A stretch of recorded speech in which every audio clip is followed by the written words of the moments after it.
यह कहानी मैंने अपने गांव के ही एक बुजुर्ग जो कोलकाता में काम करते थे उनसे सुनी थी। एक बार की बात है कि कुछ अंग्रेज शिकारी भारत के किसी जंगल में शिकार पर गए। उस जंगल के बाहर एक डाक बंगला था, पर उसमें पहले से ही कोई बड़ा अंग्रेज अधिकारी ठहरा हुआ था। अस्तु इन अंग्रेज शिकारियों को जंगल के बीच बने एक पुराने डाक बंगले में रुकना पड़ा। इस डाक बंगले का रखवाला अपने परिवार के साथ रहता था और डाक बंगले में रुकने वाले लोगों की सेवा करता था।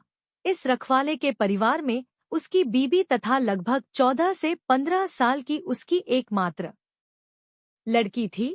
एक शाम जब अंग्रेज शिकारी शिकार करके वापस डाक बंगले पर आए तो नहा धोकर पीने बैठ गए। पीने के बाद उन्हें इतनी चढ़ गई कि वे लोग पूरी तरह से बहक गए और उस रखवाले को गोली मारने के बाद उसकी बीबी तथा बच्ची को नोच डाले। इन पापियों को नशे में कुछ भी पता नहीं चला और नोचने के बाद उन दोनों को भी गोलियों से भून डाले और तीनों की लाश को डाक बंगले के पीछे दफना दिए। यह बात आईगी रह गई। अंग्रेजों ने फिर कुछ दिन के बाद वहां कैलाश नामक एक नया सेवक रख दिया।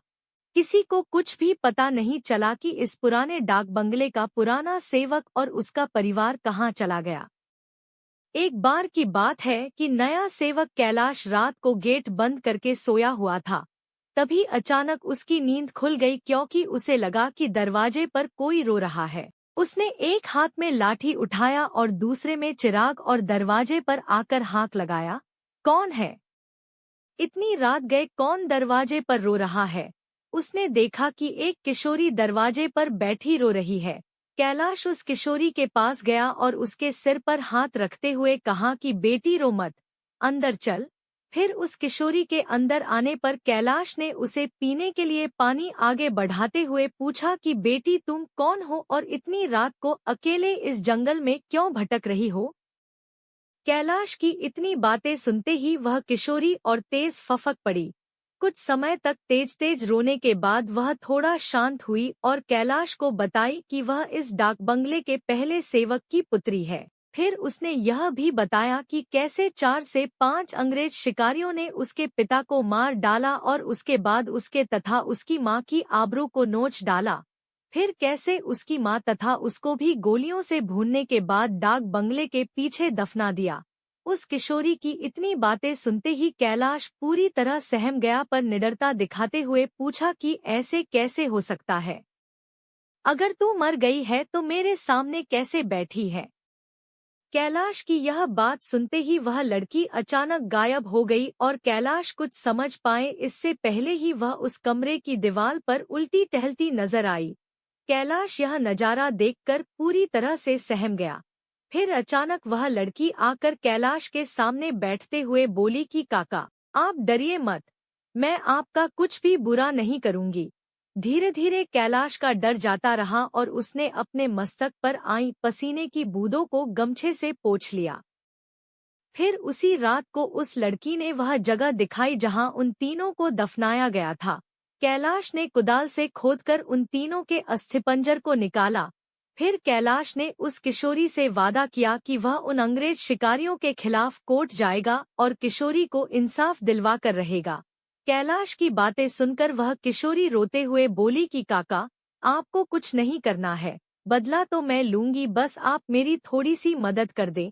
फिर क्या? उस किशोरी के बताए अनुसार कैलाश ने बीमारी का बहाना बनाकर उस डाक बंगले की नौकरी छोड़ दी तथा उस किशोरी को किए वादे के अनुसार उस किशोरी के माता पिता की अस्थियों को जला दिया तथा उन दोनों के नाम पर पूजा पाठ भी करवाया। उन दोनों की मुक्ति हो गई, पर लड़की के कहे अनुसार कैलाश ने न लड़की के अस्थिपंजर को जलाया और न ही उसके क्रियाकर्म के लिए कोई अनुष्ठान पूजा पाठ ही किया, क्योंकि किशोरी ने कहा था कि अगर उसके लिए भी पूजा पाठ हो गई तो वह इस भूत ही योनि से मुक्त हो जाएगी और फिर उन दरिंदों से बदला नहीं ले पाएगी। समय बीतता गया और अब उस डाक बंगले में कोई नया सेवक आने को भी तैयार नहीं होता, क्योंकि कैलाश वहीं आसपास मंडराता रहता और नए आने वाले सेवक को भूत ही कहानी सुनाकर भगा देता। कभी कभी वह किशोरी भी अपनी भूत ही कारनामे से आने वाले नए सेवक को 9-2-11 कर देती। पर उस बंगले पर शिकारियों का आना कम नहीं हुआ। वे आते और खुद ही अपनी व्यवस्था करते, पर जो अब आता वह वापस नहीं जाता, क्योंकि उस डाक बंगले में ठहरने वाला हर अंग्रेज शिकारी उस लड़की का शिकार हो जाता। कभी कभी तो ऐसा होता कि वह लड़की किसी अंग्रेज शिकारी को अपने लटकों झटकों में फंसाकर उस डाक बंगले में लाती और रात को अपने असली रूप में आ जाती और डराकर उस अंग्रेज को मार डालती और उसका खून पी जाती। यह क्रम चलता रहा और उस डाक बंगले में मरने वाले अंग्रेज शिकारियों की मौत रहस्य ही बनी रही। अंग्रेज अधिकारियों के लाख कोशिश के बावजूद न हत्यारा पकड़ में आता और नहीं मरने वाले अंग्रेज अधिकारियों के मौत का कारण पता चलता। धीरे धीरे यह खबर आसपास के क्षेत्रों में अंग्रेज शिकारियों आदि में फैल गई कि पुराने डाक बंगले में ठहरने वाले हर शिकारी की रात तो होती है पर वह दूसरे दिन का सूरज नहीं देख पाता। 2-3 और वर्ष बीते और अब वह डाक बंगला खंडहर हो गया, क्योंकि अब किसी में भी हिम्मत नहीं थी कि वहां ठहरे। आखिर किसको अपनी जान की परवाह नहीं होती, पर वह किशोरी भूतनी जो अब युवती बन गई थी, उसी डाक बंगले में रहकर अपने हत्यारों का इंतजार करती।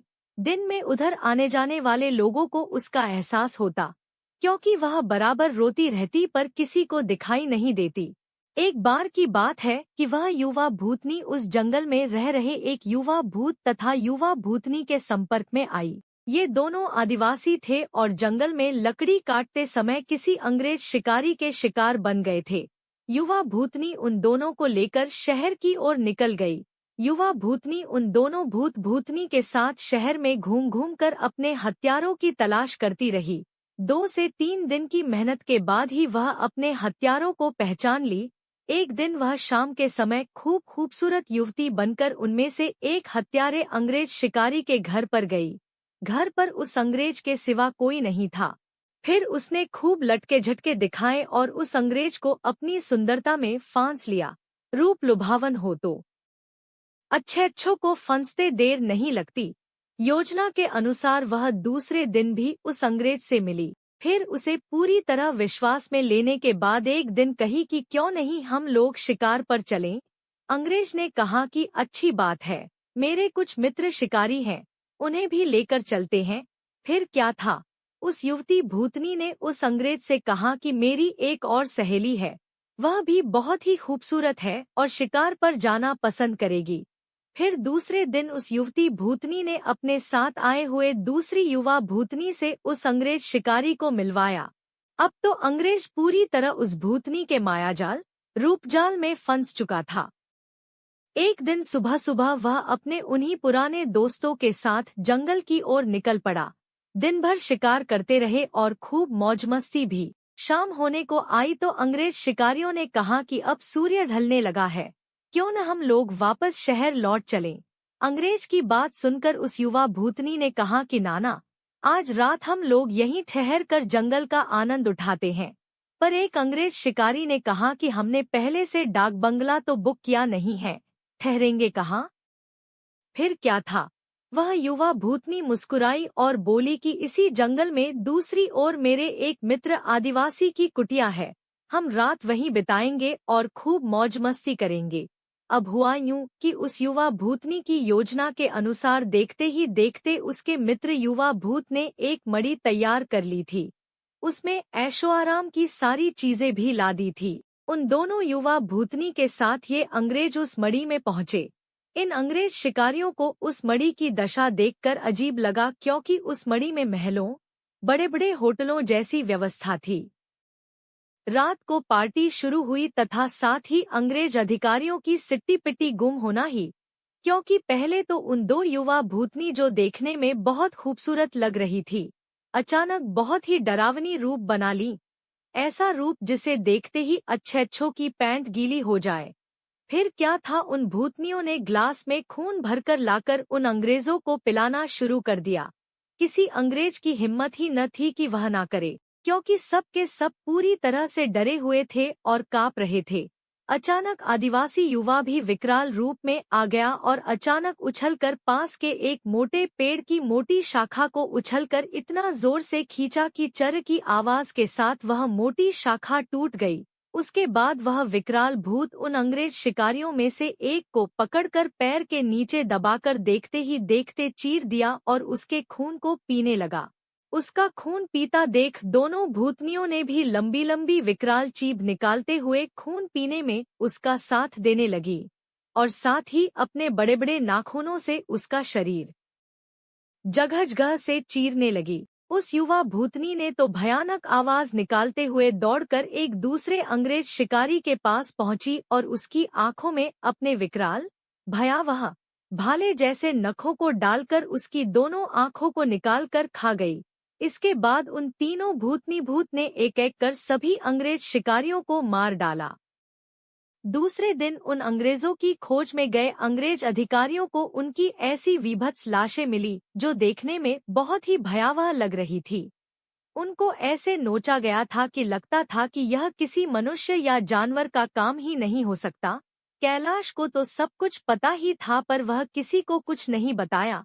फिर एक दिन समय निकालकर गोपनीय रूप से कैलाश ने उस युवा भूतनी के कंकाल को भी जला दिया तथा उसकी मुक्ति के लिए एक पूजा करवा दी।